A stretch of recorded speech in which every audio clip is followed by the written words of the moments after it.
এর আগে দুটো ভিডিওতে শেয়ার করেছিলাম দিদি আর মাম্পিদি জামাই ষষ্ঠী দিয়েছে, এবার ষষ্ঠী দিচ্ছি আমি। যেহেতু আমাদের জামাই নতুন, তাই আমরা তিনজনই এবছর প্রথম, মানে জীবনে প্রথম জামাই ষষ্ঠী দিচ্ছি। আমি, মাম্পিদি, দিদি সবাই প্রথম এবছর। আর আমার দিদি মাম্পিদি ওদেরও আগে ষষ্ঠী হয়েছে, ওদের মা কাকিরা ওদের ষষ্ঠী করেছে জামাইবাবুদের, তো ওরা পাশে ছিল, ওরা কিছুটা দেখেছে জানে, কিন্তু আমি তো পুরোই নতুন। তার উপর আমার এখনও বিয়েই হয়নি, এখন আমি করছি ষষ্ঠী। নিজের বিয়ের আগে শাশুড়ি হয়ে গেলাম। যাই হোক, সব কিছুটা পরিস্থিতিতেই চাপে পড়ে আমরা সব কিছু মেনে নিয়েছি। তবে এটাও একটা আলাদা অনুভূতি, নিজের বিয়ে হওয়ার আগে নিজের শাশুড়ি হয়ে গেলাম। যাই হোক, এখানে মিশোকে আমি ষষ্ঠী দিচ্ছিলাম আর বারবার বলছিলাম যে তোমাকে তো আমি আশীর্বাদ করতে পারি না, আমি শুধু যেটা চাইতে পারি সেটা হচ্ছে তুমি যেন সবসময় ভালো থাকো, মানে মিশো যেন সবসময় ভালো থাকে। আর মিশোকেও বলে দিলাম যে তুমিও একটু আমাকে আশীর্বাদ করে দাও।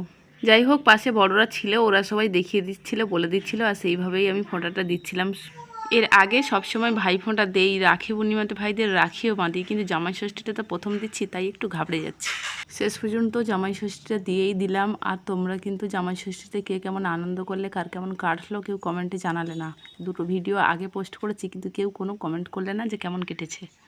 মোটামুটি প্রথম বছর আমাদের তো খুব ভালো কেটেছে আর খুব আনন্দও করেছি আমরা সারাটা দিন। শুধু একটাই অসুবিধা, ভীষণ গরম ছিল।